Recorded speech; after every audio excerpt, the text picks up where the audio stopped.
The Pacific stretched endlessly beneath the Navy fighter jet, dark blue and restless, like it was hiding secrets no radar could fully read. Lieutenant Commander Alex Rourke, callsign Shark, flew at 30,000 feet, escorting a carrier group through international waters. It was supposed to be routine, quiet, boring even. Those were the missions pilots joked about later. The cockpit hummed with familiar sounds, engine vibration, soft beeps from navigation systems, the steady breathing inside Shark's oxygen mask. Outside, thick clouds gathered in slow-moving walls, the kind that made even experienced pilots stay alert.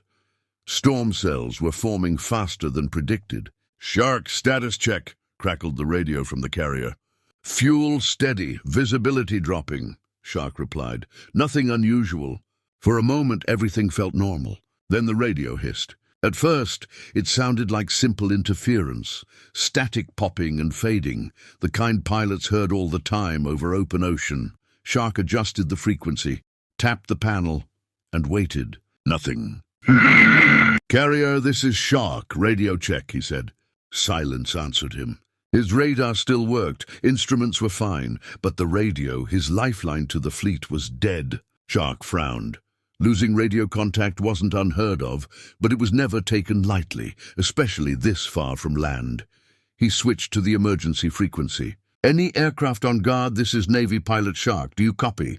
Static again, thick, heavy, then barely audible, something cut through. "Hello?" Shark froze. It wasn't a pilot's voice. It wasn't military. It was small, thin. A child. "Hello?" The voice said again, trembling. "Is someone there?"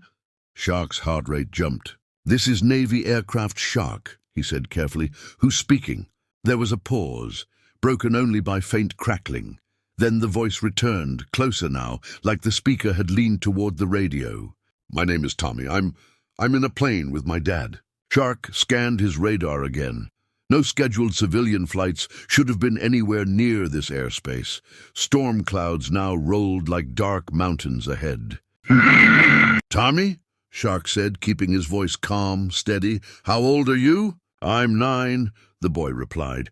"The radio keeps making noises. Dad says it's broken." Shark swallowed. "Can you tell me where you are?" he asked. "I don't know," Tommy said softly. "We were flying to Hawaii. Dad says the compass is acting weird." That wasn't good. Not good at all. Shark's training kicked in. He slowed his breathing, forcing his tone to stay relaxed.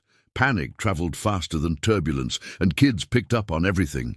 "Tommy, you're doing great," Shark said. "Is your dad flying the plane right now?" "Yes," Tommy answered, "but he looks scared." Shark glanced at the storm wall ahead. Lightning flickered inside the clouds like warning signals. Can you put the radio close to him?" There was rustling, a faint clatter. A deeper voice came through, strained, tight. Shark asked gently. "This is Mark Wilson," the man said. "Single-engine Cessna. We lost comms, navigation's unstable, and fuel. Fuel's lower than planned." Shark exhaled slowly. "Mark, this is Navy pilot Shark," he said. "You're not alone. I've got you." The relief in the man's breath was almost audible. "I don't know how you're hearing us," Mark said. "Everything else went dead." "Doesn't matter," Shark replied. "What matters is we're connected now." Shark requested altitude and heading, using quick mental math to estimate their relative positions. The data was rough, but enough to confirm what he feared. The small plane was drifting toward the heart of the storm. Lightning cracked close enough for Shark to feel it through the airframe. "Mark," Shark said, "you need to turn 10 degrees west, slowly." There was hesitation. "Trust me," Shark added. "I'll walk you through this." Another pause. Then the plane's engine sound shifted slightly over the radio. "Turning," Mark said. Tommy's voice cut in again, quiet but clear. "Are we going to be okay?" Shark felt something tighten in his chest. He'd flown combat missio. He'd landed on carriers in heavy seas, but this was different. "You're doing exactly what you should be doing," Shark told him. "You're helping your dad." Outside, the clouds thickened. Shark's own aircraft rattled as turbulence slapped the wings. His fuel readout blinked a caution warning, not critical yet, but heading there. He switched frequencies again, hoping for backup. "North," The carrier was still silent. "Mark," Shark said, "how long can you stay airborne?" "Maybe 40 minutes," Mark replied. "If the headwind gets W, or say, less." Shark calculated fast. Rescue aircraft wouldn't reach them in time unless he could guide them closer to the fleet. "We're going to aim for clearer air," Shark said. "One step at a time." The storm answered with a violent jolt that shook Shark's jet. "Shark?" Tommy's voice trembled. "That was loud." "I know," Shark said softly. "Storms like to make noise. Doesn't mean they win." Minutes passed like hours. Shark fed them instruction. Tiny adjustments, altitude changes, heading corrections. Listening closely for any sign of panic or mechanical failure. Then without warning, the radio cut out again. "Tommy," Shark called. "Mark, do you copy?" Only static answered. Shark clenched his jaw. The ocean below was endless. The storm was tightening, his fuel was dropping, and somewhere out there a father and his 9-year-old son were flying blind. The static screamed louder than before, tearing through Shark's headset like a living thing. "Tommy," he said sharply. "Mark, do you copy?" Nothing. Shark's grip tightened on the controls. His jet rocked as turbulence slammed into the fuselage, forcing him to stabilize manually. Warning lights blinked amber. Nothing critical yet, but the margin for error was shrinking fast. "Come on," he muttered, switching frequencies again. Emergency, guard, backup. Still nothing but noise. Then faint, broken but real. "Shark?" Tommy's voice. "I'm here," Shark replied instantly, relief flashing through him.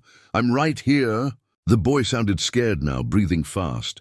"The plane shook really hard. Dad told me to hold the radio." Shark pictured it clearly. A small cockpit, rain hammering the windshield, instruments flickering, a father trying not to let fear show in front of his son. "Tommy, listen carefully," Shark said. "You're my eyes right now. Can you see the gauges in front of your dad?" "Yes," Tommy said. "Some lights are blinking." "That's okay," Shark replied calmly. "Blinking means the plane is talking to us." Another voice broke in, Mark's, strained but controlled. "Shark, I'm losing altitude. Updrafts are gone." Shark checked his own readings. The storm cell had grown faster than forecast, swallowing air currents and creating violent downdrafts. The civilian plane was trapped on the edge of it. "Mark," Shark said firmly, "I need you to trust me. We're going to climb just a little, 500 feet. "I don't know if the engine—" 500, Shark repeated, slow and steady. There was a long pause. Then the engine pitch changed. "Climbing," Mark said. Shark exhaled. He pulled his own jet closer, ignoring the fuel warnings now blinking more insistently. Ubin protocol said he should disengage and return to the carrier if communications remained unstable. Protocol didn't hear a kid's voice shaking over open ocean. Lightning tore across the clouds ahead. Shark banked slightly, positioning himself so his radar sweep could pee. TK up even the faintest reflection of the small aircraft. "Shark," Mark said suddenly, voice tight. "I don't see anything outside, just clouds." "That's okay," Shark answered. "You don't need to see. I do." Shark adjusted his radar gain again. Then there, a tiny blip, weak, flickering, but unmistakable. "I've got you," Shark whispered. "Tommy," he said aloud, "tell your dad he's doing an amazing job." Tommy sniffed. He says thank you." The storm hit them hard. Shark's jet dropped suddenly. Alarms screaming as violent turbulence slammed into the wings. He fought the Connie. Trolls, muscles burning as he stabilized. "Shark," Mark shouted. "We just lost airspeed." "Lower the nose 2 degrees, Shark ordered. "Not more, 2. "Doing it?" Rain battered the cockpit so hard Shark could barely see through the canopy. His fuel warning shifted from caution to low. The carrier was still out of radio range. Time was running out. "Mark," Shark said, voice steady but urgent. "How much fuel now?"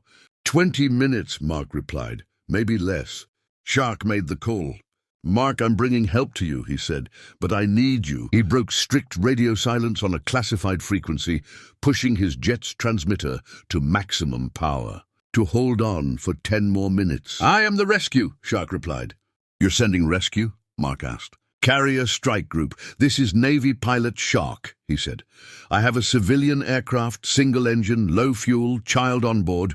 Request immediate SAR launch. Coordinates incoming."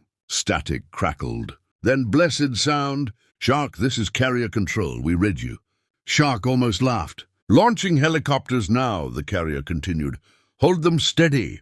Copy, Shark said. Thank you. He turned his Aten, Tian back to the small plane.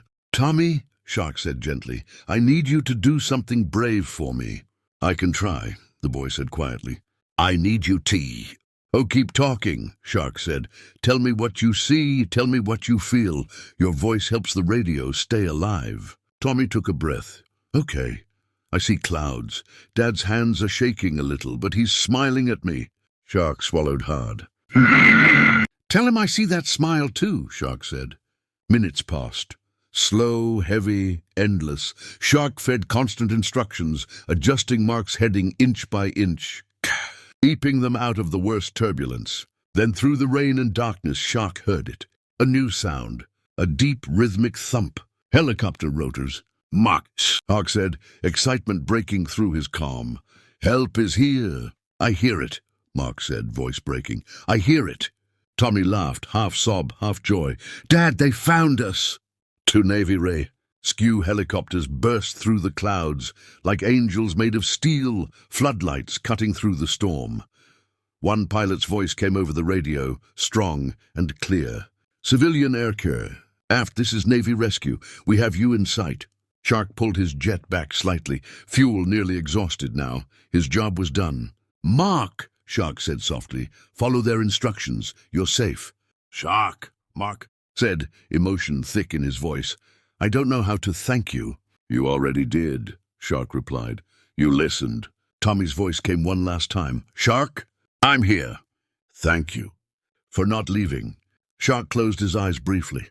I never do, he said. As the helicopters escorted the small plane towards safety, Shark turned his jet back toward the carrier. Engines running on fumes. Later that night, after a rough landing and a silent walk across the deck, Shark removed his helmet and stared out at the ocean.